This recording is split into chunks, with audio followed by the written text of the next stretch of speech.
Welcome to Copilots, the podcast where we watch not just the first episode of a show, but also the second. Some shows don't have the best pilot episode, and giving it that second chance might just change your mind. Here we take that chance for you and let you know our opinion on if a show deserves more than one shot. I'm Justice. Alongside me is my co-pilot Josh. Now, let's get ready for takeoff. Your in-flight entertainment this time will be Space Force.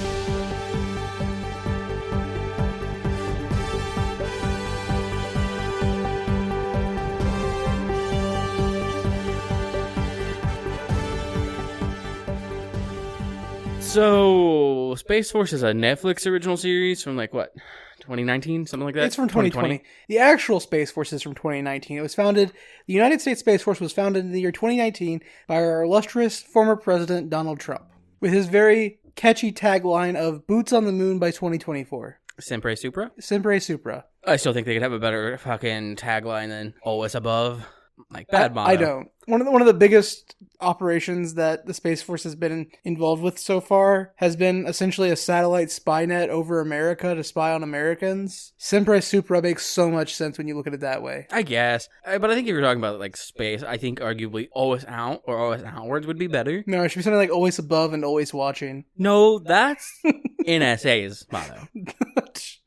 But the Space Force, the show, is a Netflix original from 2020 that makes fun of the concept of a Space Force. And just the current geopolitical climate at the time of the writing. So, And it is written and created partially by Steve Carell, who's going to be our main character in the show. You know what I've just realized, though, because of the show? What? And I've seen it in at least one other show. The new, shorthand for currently having a terrible president in a fiction show is that they use either text messages or internet posts to convey all of their important declarations. It's almost like we had a president who actually did that. Yes, but I love that that's now become a shorthand. Yeah. That's the best thing Trump gave us. Yeah. Other than the small hands memes. Yeah, but we already had those because of Arby's. And he just revived them. Fair enough.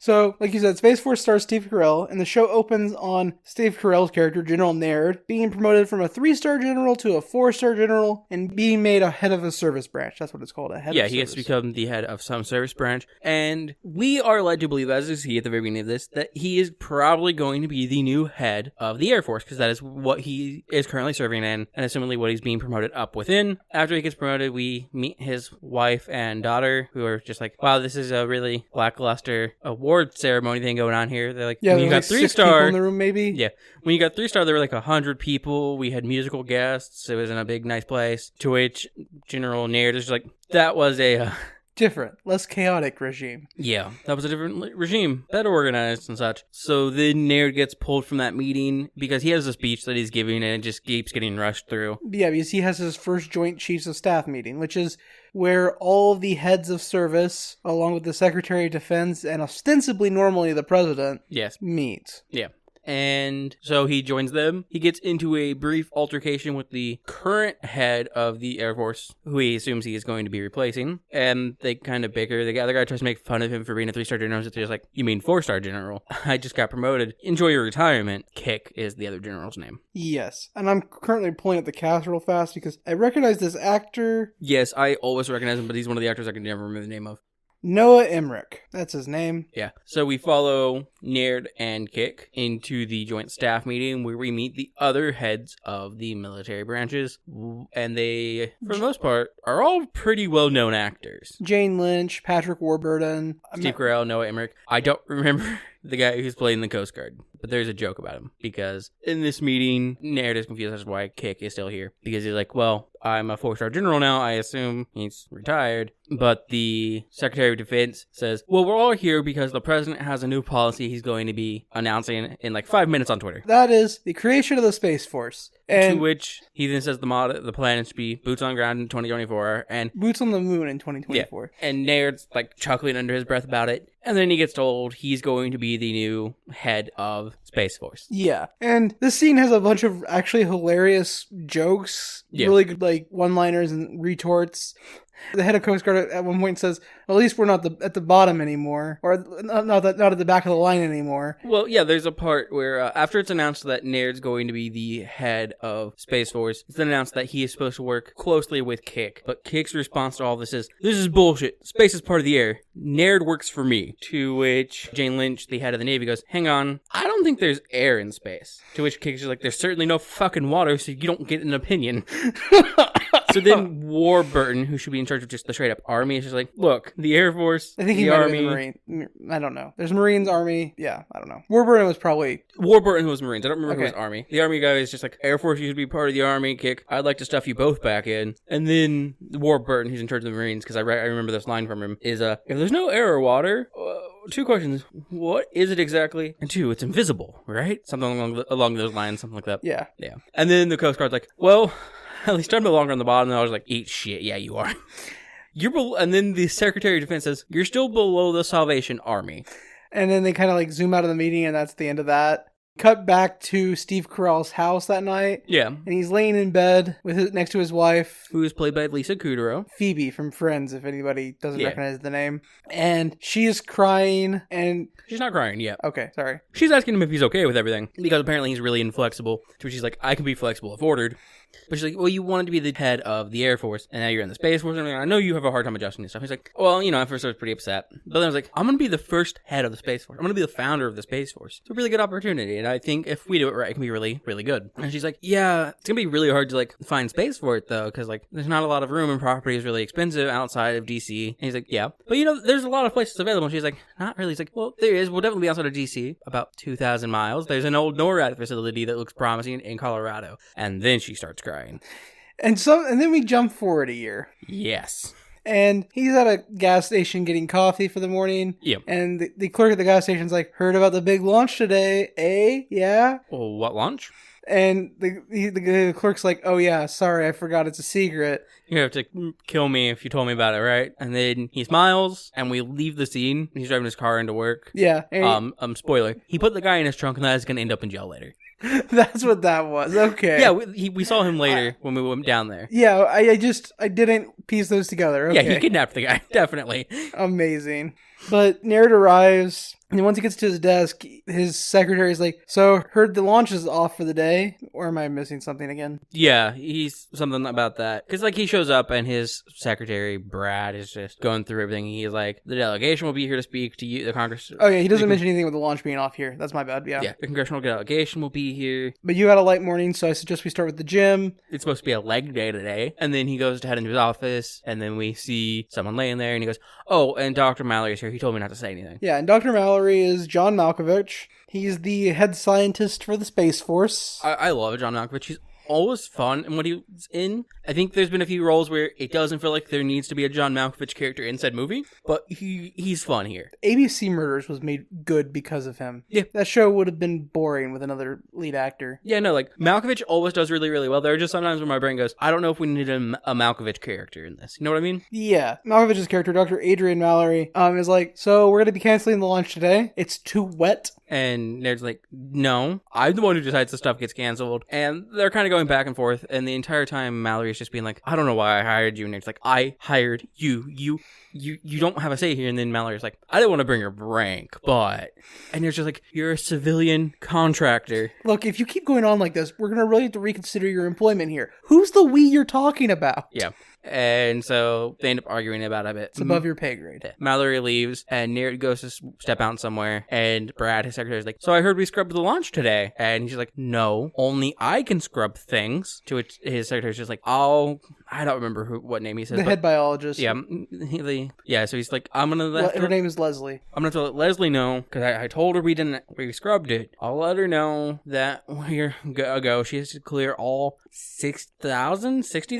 It's some number of feet around the launch zone. Yeah, I don't remember how of endangered lizards, which is a thing actually that a lot of launch zones have to do by regulation. Technically, they're supposed to make sure that the area around their launch sites are safe and secure, especially considering if there's endangered animals around. Well, also, you really don't want, like, a lizard crawling up into your, like, $6 billion space shuttle. Yeah. So I'm gonna go ahead and ruin something for you, everyone. There's a bunch of, will we do this launch? We won't do this launch type of stuff going on this episode. So there's just this constant thing of it being mentioned, and then Brad will have to call Leslie to once again tell her she has to get the lizards off. Yeah, I mean, we can actually just run through all this very fast because there's a lot of comedy, but, like, the plot is simple. The plot is they can't launch the rocket, so Naird has to figure out something else that they can show the Congress people that are coming. So they've been working on a anti-satellite missile. Yeah, and it's called a Yellow Jacket. So they go to test that, and it blows up on the pad. Pretty badly. There's a really good joke here, though, where Naird's like, how much did that cost? And the guy next to him goes, 4. And Naird's like, oh, $4 million? Okay.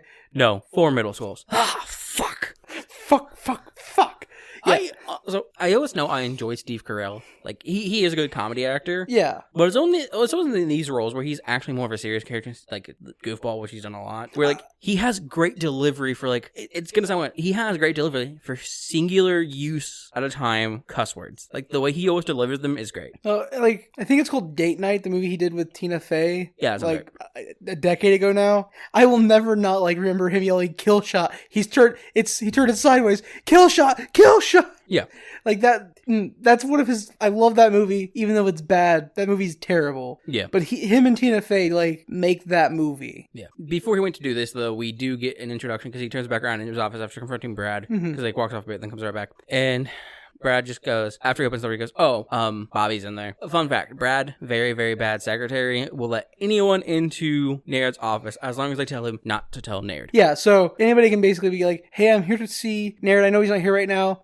I'll be waiting in his office. Don't tell him anything. Yeah. So he walks into the office and we see a man behind his desk, honestly looking more at like the computer tower, which is always the classic. And the guy stands up immediately, which is kind of a shorthand to be like, oh, he's snooping, you know? Yeah. And this is Yuri, but he prefers to be called Bobby because it's more relatable. Yuri is Russian. Yes. But as Yuri will continually remind Naird, the president is making very good relations with Russia. We are friends. He would like to make sure that they are on good terms, and while they're there, Yuri requests that Naird show him the fuel pump for the Epsilon rocket. 6, the Epsilon 6 rocket. He gives its long, full technical name, and he's just like, why would I do that? Why do you need to see it? I would just like to observe it. I'm here in an observational capacity from the International Space Station, and I would like to observe it. And Naird's like, well, when the president tells me to let you observe it, I'll do it then. And he's like, okay, look out for a message from your secret phone. He's like, what do you mean secret phone? I said nothing about a secret phone. And this is where, like, when Naird first entered the room, he was like, what are you doing, Yuri? And Yuri's like, do you have any mints? Yeah, I was looking for breath mint. But like, he's like, I didn't say secret phone. Actually, I found my mints. See, tiny mints. Pops some mints and walks out of the room. Yeah. But then Naird has a speech to give at the local high school before his meeting with the Congress people. Yeah. So he takes a helicopter to the local high school where he's giving a speech about joining the Space Force and how for 4 years of service in the Space Force you could get $35,000 towards college. Well, actually, right after Yuri is when he does the Yellow Jacket thing that we mentioned, yes. Which had like a fun interaction with like the army liaison, the guy who was doing the Yellow Jacket. Yeah. And it really just goes to illustrate that Naird's frustrated at the idea because like he's walking very fast. The guy calls him out and running. He's like, no. Then after the Yellow Jacket thing, he is legitimately running, and the guy's struggling to keep up. But then we do the speech at the school. Yeah, we got those flip-flopped. You said that. So he goes to high school. He's giving the speech. Most all the kids are like insanely bored because the only good thing about speeches by like military people or the only good thing about like speeches that are mandatory for attendance is that it gets you out of class. Yeah. Nobody cares about a recruitment officer essentially coming in and being like, this is why you should join. I mean, there's a few people, but I honestly don't believe, it's a bad time. So he talks about how their job is to get people on the moon by 2024, blah, blah, blah, blah. We already put people there before, but now we're going to occupy it. And eventually we're going to Mars. Yeah. His daughter's there. She's cringing in the background. So the speech ends. People start filing out. Two guys who are made to look more stereotypically redneck/jockey, I would say they'll join up. Yeah. I don't know if it's meant to be a joke or not. No, they were like legitimately interested the entire time. We cut back and forth between them a couple times. So he says he'll see them, whatever. And then his daughter walks up and asks for $100 because she's going to a party in the desert tonight with Bobby. A pop-up concert. Yes, a pop-up concert in the desert with Bobby. And he's like, Bobby who? And she's like, you know him, you work with him. And he's like, Bobby? Who do I know? Wait, Yuri? He's 10 years older than you in Russian. And then she's like, well, I guess if you won't give me $100, I'll just have to rely on Bobby for everything. I'll do whatever he says. for money. And he's like, I'll talk to your mother about it. And then we cut to him talking to her mother. Yeah, but I would like to point out, we missed a scene in the office. Oh, did we? Because we did that whole other people in his office thing a bit. So after the Yuri thing, he leaves for some fucking reason, comes back. Yeah, so it was, he meets Mallory, goes to the gym, comes back, meets Yuri, goes to do the yellow jacket thing, comes back, and we meet Brad, the guy in charge of his Twitter. I thought Brad was his secretary. Not Brad. You're right, not Brad. But we meet the guy in charge of his Twitter. Oh, yes. He gets fired. Yes, he's played by Ben Schwartz, and I think Ben Schwartz is a great comedian. There's actually, in my opinion, if you like improv, which I know a lot of people don't, which is sad because improv is good, there is a show on Netflix called Middleditch and Schwartz, where they just kind of do improv on stage. Does anybody have a suggestion for where we are right now? We could take suggestions. We're in a cockpit. Yes. Does anyone have any suggestion for what we're supposed to be doing at the moment? Like, just like a general thing some people kind of do. Singing a mamba. Did I hear someone say podcast? Let's go with that. Yeah, that tracks. We're both white guys. We're in a cockpit and we're doing a podcast. Okay. You know what I think our podcast should be about? Space Force. I was gonna say driving semis through interstellar space portals. I heard Space Force. Okay. Yeah, so I just think he's a fun comedian, but he's here and he is the general's Twitter handler, basically. He seems to be doing a lot of, like, public relations. He's a social media manager is what he is. Because he also, we learn in the next episode, has done it for other important members of the Space Force. I just love the way your neck twitched at the idea of that being an important member of Space Force. Yeah. So he shows the general the tweet he's supposed to do, and the general's like, this is dumb. How does this relate to anything we're doing? Because it was just cultural jokes and stuff. The tweet was something along the lines of, if I had access to a lightsaber, I would cook a Burger King burger so that it was well done. Well, Wendy's, because they said Wendy's had a rare burger that you could get. No, it was Burger King, but he misquotes it later. Yeah, okay. At dinner. Yeah. But, yeah, there's that, and he's like, this is dumb. We're not really doing anything, so he fires Schwartz, whose name I do not know, in the realm of the show. And then I don't know his name either. It's like Ben Schwartz or something. And then as he's walking to leave, he looks around and goes, we should lock him up before the launch today so he can't tweet anything mean or spiteful. So we see him walking down the hallway, angrily drafting a tweet, and there's just two guys in fatigues walk up and grab him, rip the phone out of his hands. The one says to the other guy, make sure to get the phone. Yeah. And so they grab the phone out of his hand, and as they're dragging him around the corner, he's just yelling, Siri, send tweet. Okay, so then he goes to the high school. Yes, and then after the high school and dealing with his daughter, he goes to meet his wife. Who is currently in prison. I don't know what she's in prison for. Nope, no idea. But I have to believe what happened was she was so upset about moving to Colorado that she decided being in prison is better than being out of prison in Colorado. I don't know what she did. She said she's going to be there for a long time. Yeah. Because he gets in this conversation and he's just like, how are you? She's like, I'm fine. I'm growing radishes in a little window box. And then she asks about her daughter. He's like, she wants to go to a pop-up concert in the desert. With this Russian guy who's 10 years older than her. And I'm pretty sure he's just using her to get information. She's like, late teens, early 20s. That's when we all make mistakes. It's fine. We have to learn from our own stuff. Luis, which is her prison guard, says sometimes you can't control everything, so you kind of just have to lean back and let it happen. Which is kind of worrying based on like the relationship Luis actually has over her, but yeah. And so he kind of just sighs, and then we see him being flown back to base. But he's running late, so he yells at his new pilot to land the helicopter where she's not allowed to. Yes. And she's like, I can't do that. It's only 100 yards further. It will be okay. The Congress people shouldn't be too worried if you're a minute late to your meeting. Fun fact, they are annoyed that he is about a minute late to his meeting when he gets there. Mm-hmm. But when he gets out of the helicopter, he's like, you're on thin ice. Thin ice, Captain. And so he runs across the campus of this Space Force base. And gets to a very nice dining cafeteria area. I don't know. I assume it's probably for upper officers, given how nice it is, but it also seems to be directly attached to the base. There's also a lot of civilians on the base still because, they're still doing construction stuff, so. Mm-hmm. But there's 3 senators. Yes. A older lady who I'm pretty sure is a Nancy Pelosi character. Maybe. A younger lady who is definitely an AOC caricature. And then an old white guy who is a stand-in for 97% of Senate. Congress. It can be both. No, because Congress includes the Senate. I said it can be both. And state representatives. Senate does not. I mean, he still represents 97% of the Senate, though. Okay, fair enough. And the older man is like, so what's good to eat here? And Nared's like, well, the tuna's really good. And so then the older woman's like, how much does that cost the taxpayers to have flown in? He's like, oh, fresh tuna sushi. How much does that cost the taxpayers to have flown in every day? And then he goes, sandwich. And she's like, oh, it was a joke. He's like, obviously, very funny. Yes. But the entire time, time, AOC's caricatures interjecting, being like, I can't believe we're wasting money on this. I can't believe we're wasting money on that. How does this help anybody? Which is, it's an obvious like caricature of AOC, but it's kind of an insulting one because they're attacking her because she's good at what she does, not because she's like most of the show is taking cheap shots at incompetent. On a note, I have a script of the first draft copy of the script. You can find it online. You can find scripts for everything online. So the names of these Congress people are Potosi, P-I-T, O-S-I,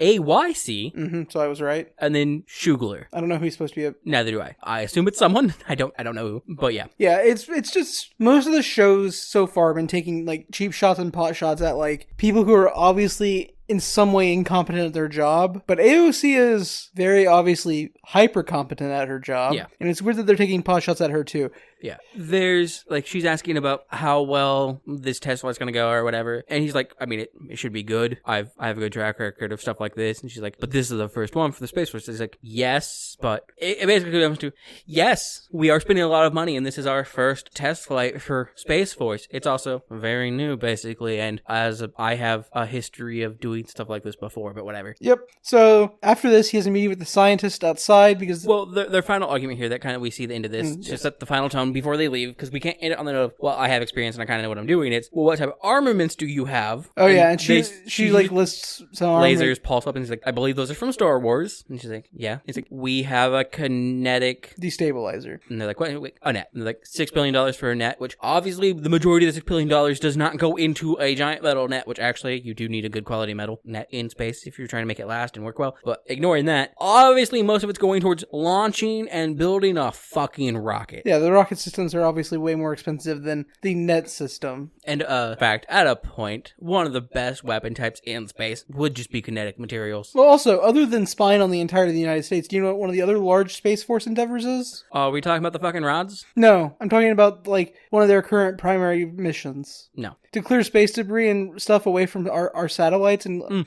so like a net is obviously like exactly the type of stuff that they're actively working on. Yeah, you would launch a net of space debris away from the orbital field of Earth and to be carried farther out into space. Or you would keep it attached to a line or something so you could reel it One back of the two. Yeah.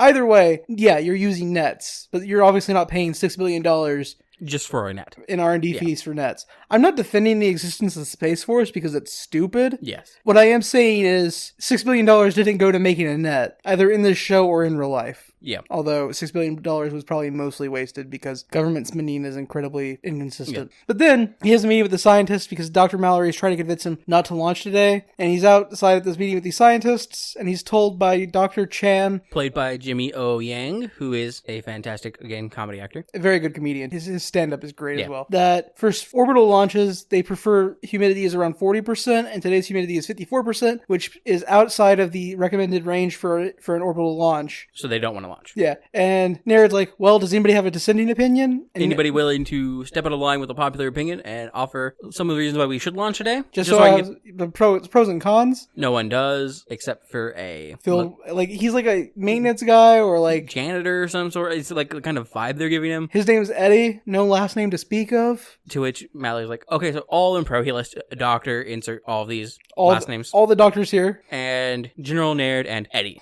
But then Nerd asks what Chan has behind his back, and they make a joke about how, like, Nerd probably suspects it's a cane sword or something because he's made some racist remarks regarding Chan's nationality. Implications. No straight up remarks, but implications, yes.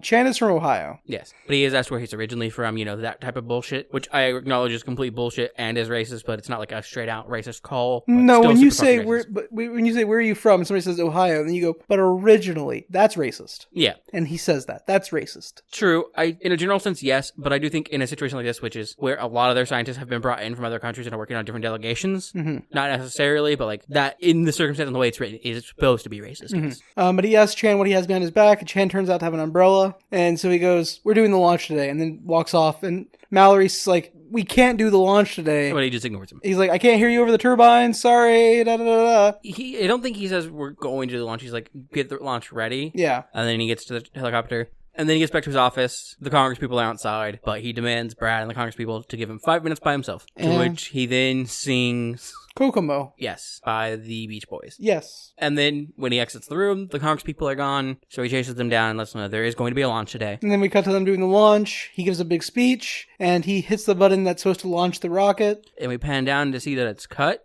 And then Mallory from his desk actually hits the launch button. Yes. And the launch seems to be successful. The rocket's blasting up into the sky.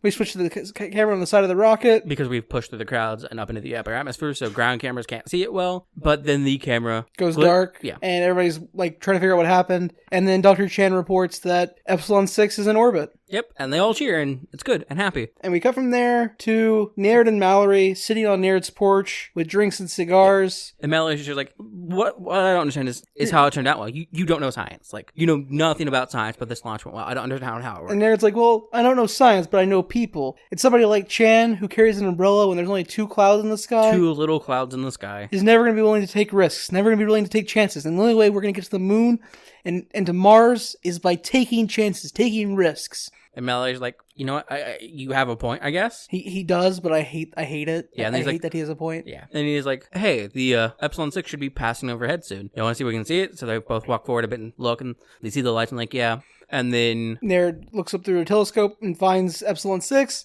And then he sees a red Chinese satellite come by and essentially dismantle the solar wings on... They cut off the transceiving/receiving dish and both solar panel wings. From the Epsilon 6. Mm-hmm. And that's the end of episode 1. No, the end of episode 1 is motherfucker! And then that's the start of episode 2. Okay. Yeah, it's both the end and episode. That's the end of episode 1. What are your thoughts on Space Force? I'm not super big into comedies. Neither in general. This is funny. Don't like any of the characters, so... I mean, okay, so I like Mallory. I was about to say, I like Malkovich. Yeah, I like John Malkovich's character, and that's pretty much it. I think the tiny bit we see of Dr. Chan is also good as well. I think he gets stronger in episode 2, but, like, that's obviously an episode 2 discussion. Like I said, I'm not a big fan of comedies, so this show doesn't really have a lot for me. I get enough of, like, the politicalness from just, like, my addiction to doom scrolling on Twitter. Yeah, I guess. I don't really Twitter much. And so, like, watching a show where, like, all the comedy is rooted in political figures and, like... Mocking the idea of it, yeah. It's not what I want to do with my free time. I don't blame you. Because I'd rather use my free time to doom scroll Twitter and, like, not have any comedy with my doom. I don't know. I'm a Doom purist. I only want old traditional Doom on the Commodore 64. Well, that's not really traditional Doom. Like, Doom did come out, but only traditional Doom. No, I want my traditional Doom in Latveria, where he is king and ruler.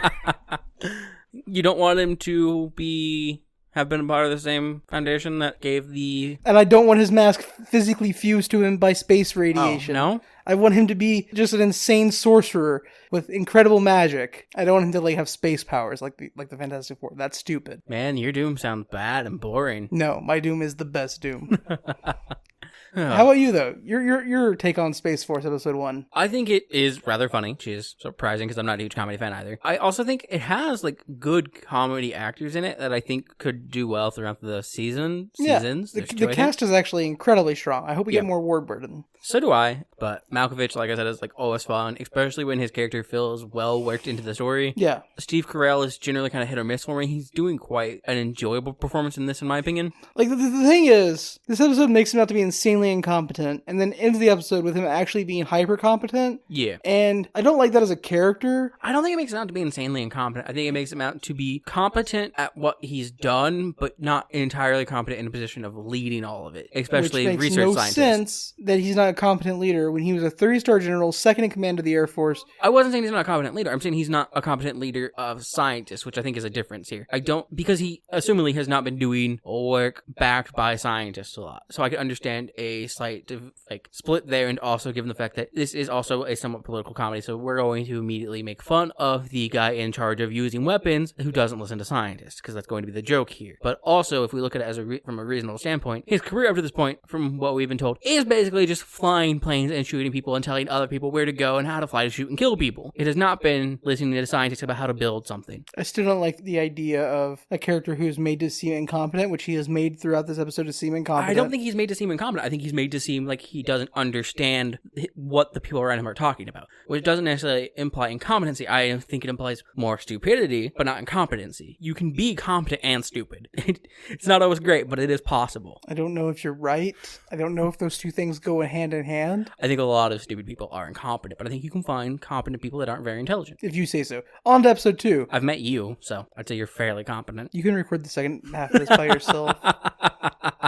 Okay, so episode 2, I think, is a stronger argument that he is incompetent, but we, are just now getting there. And because the other guy here who didn't want to talk about the ideas of competency and competency isn't involved in this episode, I'm just going to say he's never incompetent at all. Episode 2 is Save Epsilon 6. Really? If you don't want to record anymore, I'll just stop recording it. You literally just called me stupid on the podcast. I did. For like no reason other than that I was disagreeing with you. For a joke. It wasn't a good joke. It was hurtful. What did I do to get to...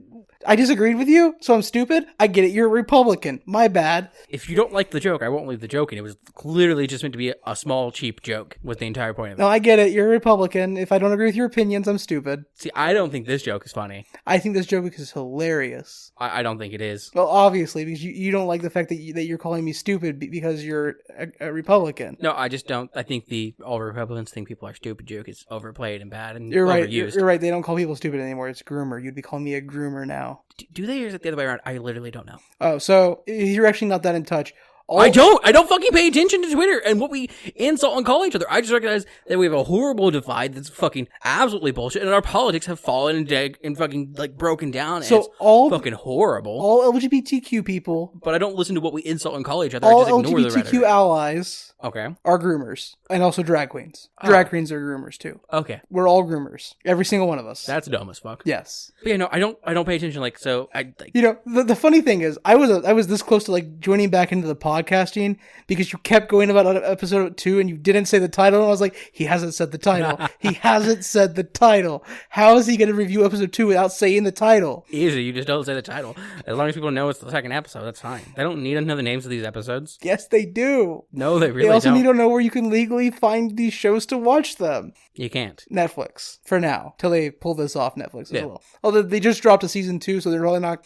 I was going to say they're probably not going to pull it off anytime soon, but who knows? It's Netflix. I have no idea. Okay, so episode 2 picks up right where episode 1 left off, but instead of Steve Carell saying motherfucker now, it's Mallory who looks through the telescope and looks up and sees the Chinese satellite. I thought it was a Russian satellite. That is my assumption because, like, the way it was portrayed, it did seem like Yuri was trying to attempt to steal information. And also, like, I know China, like, one of their primary colors is red. Yeah, but it's like red and, I guess, red and white. Yeah. And the satellite, the spaceship was red and white, and I guess Russia's typically red and gold. Yeah, but, like, my brain was like, oh, red scare, red satellite. They've been seeing all these things about Russia this entire time. Like Russia was kind of made to be the enemy here. He was like, well, I don't want to work with Yuri. I don't like the fact that our president is encouraging it. I don't like the fact that I had to go turn over information to Yuri. Yuri's trying to fuck my daughter who's still in high school. I don't like Yuri was kind of the vibe of it. I don't think Yuri was trying to fuck his daughter. I think Yuri has zero interest in his daughter in all actuality. No, I agree. I was obviously... In fact, I think Yuri, as a character, we'll find out, is gay. I can be down with that.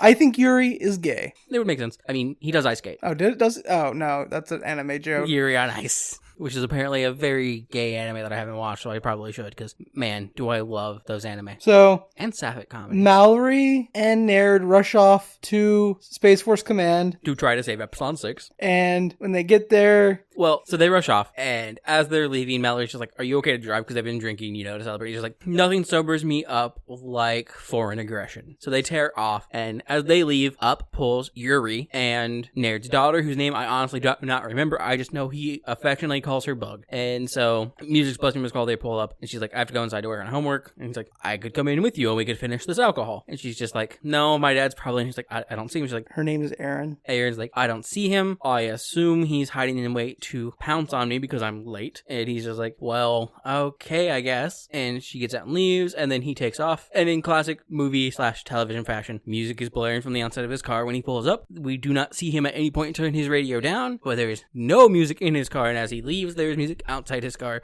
which just implies to me he has speakers, but only on the outside of his car to cause a disturbance. I think the actual implication is he turned it down so he could have a conversation with Aaron. But what I'm saying is, and then when he drove off, he turned it back up. What I'm saying is there was at no point, because we have music all the way up, because we push in initially. We have music all the way up until we push in, and we see his hands on the wheel. And the moment we push in, his hands have not moved. So that's because his steering column has like the buttons to control the radio. I mean, his hands have not moved at all, including those things that are on his hand and are part of his hands called fingers. It's because they're on the back of the steering wheel, so you can just go click, click, click, click, click, click, click. So he doesn't. Sure, so whatever. Yeah. But then Naird and Mallory arrive at the Space Force base, and they find out from the other scientists at the base that they have 10 hours or so before Epsilon 6 fully degrades from orbit and comes crash landing back to Earth. Well, from what they were saying, I'm not sure if it's all of Epsilon or just its solar panels that are collapsing back into Earth, but either way, it is fucked in 10 hours. Yeah, so the scientists all begin brainstorming ideas and starting to discuss ways to attempt to reattach the solar panels to the open couplings, because apparently when the Chinese satellite detached the things, they didn't like break them, they just gingerly detached them from the mounts where they go. They appeared to have cut them, and the way it was cut, it was already in its open position, so there was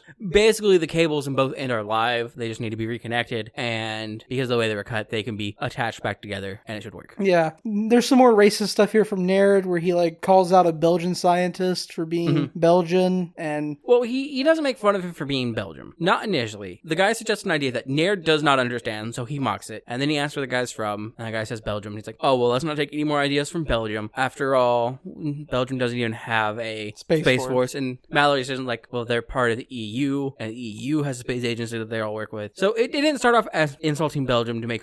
He wasn't insulting the guy for being Belgium. He then just used the fact that he didn't... Like, he does it afterwards, but, like, my point was, he didn't insult the guy initially because he was Belgium. Yeah, no. He discovered a thing and then used it as a bullying tactic. Yeah, I get it. It's still not good. They then do some brainstorming. They come up with some ideas. The most likely idea that they begin to discuss is... Bomb. No, the most likely idea they begin to discuss... Bomb. ...is using the solar cells from Epsilon 6 and finding a way to manipulate light to hit the cells to maneuver them back onto the satellite. As small little light cells to push them up. Yes.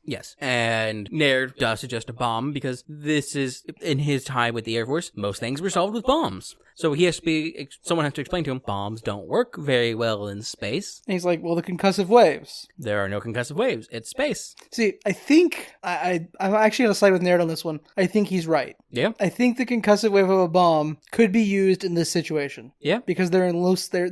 Yeah, they're in very low orbit. Technically, you should be able to provide enough to vaguely push things. Mm-hmm. And honestly, his first argument of a small bomb wouldn't work that well, but a larger in-atmosphere bomb would work. You just need to hit the lower areas of the atmosphere. Mind you, it'd be a lot harder to gauge the calculations to make sure they don't go flying off or move in the right direction, but arguably, I think it should work there in the low atmosphere. You are correct. Yeah, I know that technically the scientists are right. But, we also know most satellites don't really, they're not too far from low atmosphere. So, or they exist in low atmosphere. While they're doing this brainstorming session, they're, looking at the resources they have around them. Yes.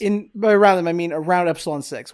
What satellites and stuff do the U.S. have access to around Epsilon 6? It's basically all space junk. Yeah, no. There's 3 pieces of space junk and a Tesla. Yes. And then a secret project. I'm pretty sure I said space junk. And then a secret project that Dr. Chan doesn't have access to list as an asset for them to use. So Naird uses his credentials to get past the clearance. Yes. And it turns out it's a mission that Mallory and Naird worked on. Directly because the president asked for it. Which was to put a bunch of guns into space. To make sure they would work. And Mallory's which of course they do because nobody had any question of whether or not they did because guns are self-contained systems. But now Winchester Arms can say their R9 is the official gun of the Space Force. It's actually, he makes a really good point. Nobody argues whether guns work in space. Because they are self-contained systems. Yeah, we're arguing about their efficacy in space because you are using a violently fast projectile that also creates a small amount of heat and pressure in another self-contained system that is very, very fragile. I think the really, really important thing about bullets in space is that if you fire your bullet and miss, it's not stopping. And it's not slowing down. Yeah. So at some point in the future, that becomes a problem for somebody else. Yes. But I guess this is America we're talking about. We don't care about problems for other people. Yeah.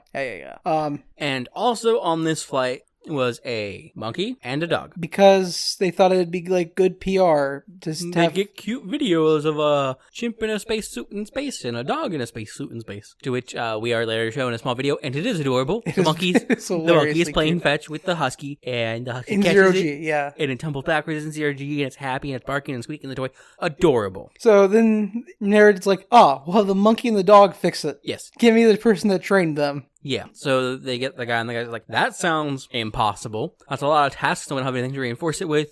But because comedy show, we get through that, and actually we are having the monkey do it. And there's a lot of stuff we could skip here. Like, the highlights of this is that we find out that monkeys eat babies, human babies and monkey babies. Yep. And that the monkey Marcus the husky. Yeah, the monkey Marcus wants a baby as a snack and is really tired of like the pellet monkey food he has. So he's promised baby as a snack if he cooperates. They get him to get out of the cage, put on his helmet. And then spend like 6 hours getting him to pick up the right tool. Yes, because the only way they have trained him to pick up a tool is if they shine a laser at a tool, he will pick it up and manipulate it in some form. Basically, the laser's pointed at here's this thing to pick up. Ooh, look at it. And his helmet has the laser like set up with his eye line. But he has to look at it long enough for the laser to go off, and he will not look at this drill for like 6 hours. So eventually he looks at the drill, picks it up, and they get him to open the satellite that they're in and go out on a spacewalk. Which I'll get to it later. So he goes out on the spacewalk. We hear them all cheer, and then we cut over to a different conference room where we see that Dr. Yamamoto and two other scientists who are working on and Dr. Mallory, who went to join them when they decided to do the monkey thing because he got pissed off. And they're working on the solar cell idea. Dr. Mallory hears the cheers like, oh, they got the fucking monkey out of the thing. So he runs in to see, and he's like, oh, it's actually kind of working. Because the monkey grabs both of the floating panels. Both of the solar panels, and is like drifting towards the satellite with them. And he eventually reaches a fin, and they communicate that he should grab onto the fin. But then he lets go of the solar panel to grab the fin, and they're like, no, you have to grab both. And they eventually go to do it and grab the drill, and he starts to freak out. They calm him down. Because he goes into a rage. He's like, they're telling him to grab the fin via sign language. And they're like, no, grab the solar panel. They're telling him to do a lot of things at once, and he's not very good at high-level complex problem solving in a situation like that. So he starts banging on the satellite. Eventually they calm him down like you said. And they get him to line them up. We have a connection established, and he's getting ready to put the drill in when Dr. Mallory tells them to wait, but they're too late to communicate with the monkey, who starts the drill, and because it's a drill, and he is not bracing himself on anything, or anchored to anything, and we are in a zero-G environment, he starts to spin rapidly. And they eventually communicate that the monkey should let go of the drill, and it does, but it's been torn away from its tether because it was spinning at high speeds. And tore the tether, and when he goes flying off, he also knocks off the panel that he was trying to attach.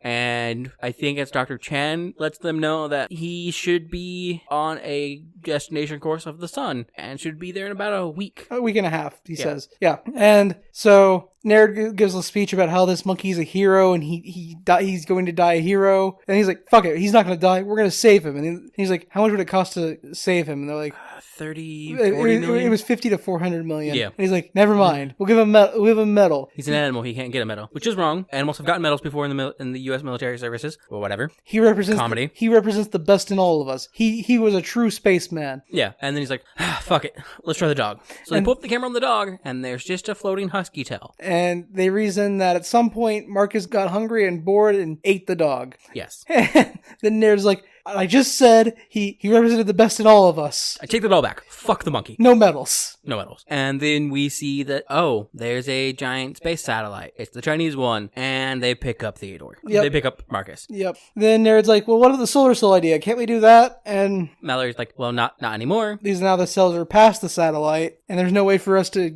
pull them back towards us. Yeah, and then Nereid's like, I wish we had a tractor beam like in Star Trek. But Mallory's like, those aren't real. And he's like, I know. But I feel like the fact that he has to establish, that Mallory felt that needs to establish that they're not real, does reinforce the kind of point of this entire episode, which is Nereid knows fucking nothing about science. And like every instance throughout this episode specifically, when someone tries to explain something to him about science, he actively ignores it. Because he's a boomer. Yes. That's pretty much the end of the whole space thing. Yeah, we had like 2 scenes where like his daughter was trying to do math. Her grandpa calls her at some point, because we also got his parents in the first episode. His dad's mental state is deteriorated. His mother definitely has dementia. It's sad, but whatever. It's all like C-line plot, D-line plot. Yeah, it was literally just interrupt his phone call with the Congress people to make them slightly more upset. His daughter is technically the B plot, yep. But his parents are like D or E plot. They're so extraneously irrelevant to the actual show. But then Nereid goes back to his office. Yeah, and He pours himself a drink, but then he gets a call from the Secretary of Defense and says he'll take it in his office. So he goes back to his office, take it, pours himself a drink, and the Secretary's like, just heard about Epsilon 6. And he's like, yep, I will tender my resignation to the president tomorrow morning. I tried to do the rescue operation myself. It all went sideways. I'll tender my resignation. It's all good. And the Secretary of Defense is just like, you sound like you've been up for like days without sleep. I feel like you're being too hard on yourself, man. Just like, go home, rest. We'll talk about it later. Yeah. And so the pilot from the first episode in the helicopter who he snapped at, and he'd gifted a pineapple on a note later. Like, apologies for snapping. Yeah. Gives him a ride home, and they kind of like connect over, like essentially working yourself to a point where you can't work anymore. That's what they connect over. She also learns military secrets she should not be aware of, like the fact that there was a monkey and a dog in space, and now the monkey is a POW of the Chinese government, and that the husky was eaten by the monkey, and that Epsilon 6 has been damaged and is going to crash back down. She's told a bunch of things that she probably shouldn't have been told. And then he gets home, and his daughter's asleep at the kitchen table because she fell asleep trying to work on her trigonometry homework. Yeah. He wakes her up. They do the homework together. Happy ending. End of episode. Done. So what are your thoughts on Space Force overall? I mean, it's a fine comedy. Yeah. I wouldn't watch any more of it. I don't know. Comedies have to like have like a personable like aspect to hook me. My favorite sitcom of all time is Scrubs. Yeah. And it's not because of the humor, although it is very funny. It's because I care about the characters. Makes sense. And in this show, I do not care about the characters at all. Understandable. So I wouldn't watch anymore. But I mean, it's a fine comedy show. If you like pointless comedies like The Office, you would probably enjoy this. I'm sorry that I just enraged every person that likes The Office, but... I mean, The Office isn't great. It's kind of a mid-show. It's funny, but that's it. Yeah. I supposedly the characters grow on you over time, but like... I've got no clue. I don't watch The Office either. Wasn't a fan. Yeah. Though I think probably for me, my biggest complaint with The Office was the cinematography. Fair. But yeah, this show's funny. It's just not for me. I would recommend it if you like just sitcoms, which is what this is. Yeah. Especially if you like political sitcoms, which is also what this is. For me, though, not my flavor. Would not come back. I like the actors. I like the cast. Just wish it had more character. How about you? I agree. I think the show is funny. I would agree on all of those points, but because I am more willing to watch a sitcom that's not as personable, but I don't think I would watch this show actively. I think to me it is a throw on for background noise level sitcom. Yeah, but I have so many podcasts I could just throw on in the background instead. I don't. I'm basically caught up on all the podcasts I listen to. I have so much wrestling content I could just throw on in the background instead. Yeah, except for one podcast I listen to, but I actively listen to that podcast because it's informative and it's like information I like learning, and thus I don't like it as a background podcast. It is, hey, I'm at work and my work is a background thing. I'll listen to this podcast. Fair enough. So I don't really have anything like that. So like that is like I could see myself watching, air quotes, more of this show, but like it's really just on in the background when like playing a video game or some shit, and occasionally I'll hear something and probably mildly chuckle at best. Yeah, like you're the Navy. There's no water in space. There's no water, so your opinion doesn't matter joke. That was a mild chuckle. But yeah, that's where I'm sitting on it. I think if you like workplace comedies or like political sitcoms, this might be for you. But